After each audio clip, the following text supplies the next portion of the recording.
Okay, let's get down to business. I'm guessing you don't actually have any urgent business with Tartaglia, per se. You just want information, right? Wanna take a guess? Of course you'd say that. You shouldn't underestimate Councilor Tartaglia, you know. That's right. I'm sure you've heard of the Snezhnograd Vecha by now. Well, he's busy preparing some paperwork for their next meeting. They'll be discussing yet another extension to Project Stuzha. It's basically all anyone cares about in the Vecha these days. Yeah, he's more of the shoot first, ask questions later sort, isn't he? It all started with a very detailed letter that Capitano left for the jester, Piero, before leaving for Natlan. In that letter, he detailed the future arrangements for his subordinates. All of his key people were reassigned to Tartaglia. I guess he'd already prepared to leave us for good all the way back then. But Piero didn't reveal the contents of the letter until the events in Natlan had concluded. That was his reaction, too.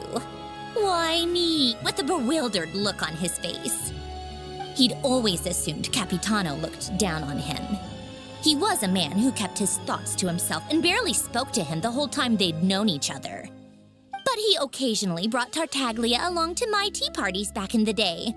So to the rest of us, it was clear that Capitano had quite a lot of respect for his young comrade. By the rest of us, I mean my tea party regulars. Arlecchino, Rosaline, and... actually, not Columbina. She was probably oblivious to it. Anyway, then the Liues situation happened. Normally, it took a lot to get under Capitano's skin, but that time he was furious. It's not really my place to talk about it, though. You can ask Tartaglia about it sometime. Basically, Tartaglia probably had the wrong idea about Capitano all along. Right up until Piero revealed the letter he'd left behind. Capitano believed that despite Tartaglia's immaturity, he showed great potential. Plus, he possessed a kind of purity rarely seen among members of the Fatui. Yeah, it's one of the few things that I'd agree those two have in common. But there's one other reason why Capitano chose Tartaglia to assume command of his troops. He knew that after he was gone, several of the others would swoop in on his army like vultures. With the ones who stood to benefit the most being the rooster Pulcinella and Regrator Pantalone. Once they divided Capitano's troops between them, they'd be more powerful than ever. No one would be able to stop them. So, you can see why Capitano chose to hand that letter to Piero, right? Exactly. Piero also needed to back a harbinger as soon as possible. And, all things considered, Tartaglia was the best choice. Even though Tartaglia has had the support of Northland Bank for a long time, he and Pantalone are ultimately not cut from the same cloth. I'd say Capitano made a good judgment call. Anyone else caught in this situation would probably feel like they'd been hung out to dry. His best course of action will be to distance himself from any shady business, while still maintaining friendly relations with Pantalone, but seeking Pulcinella's support at the same time. What's the point in having a tea party if you don't spill a little tea? Besides, none of this is confidential anyway. Ask any journalist out there. They'll give you all the lurid details. You'll see it firsthand if you ever sit in on a session of the Snezhnograd Vecha.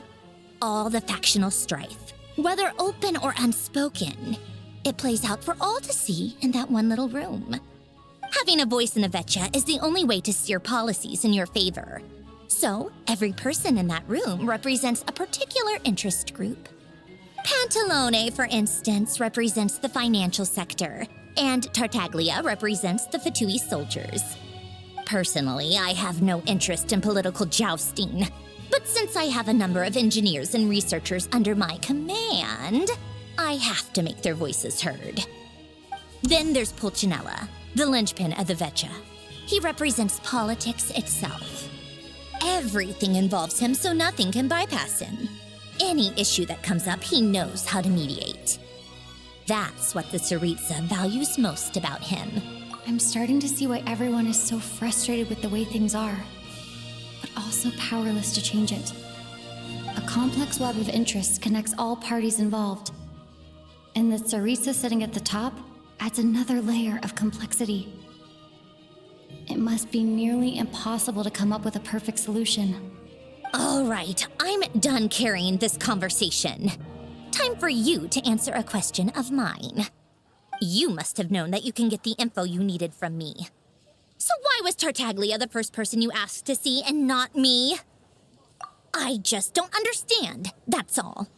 Anyway, do I really need a reason? Wait. Oh, I think I know what it is. Columbina passed on my message to you before you left Not Cry, right? I only meant you should be mindful of which side you're on. Is that actually why you didn't ask for me? Because you took that to heart? Fair enough. It's not your fault. I blame all these politicians I've been hanging around with lately. Always beating about the bush when they talk. I guess it must have rubbed off on me. Anyway, just ask for my help next time, okay?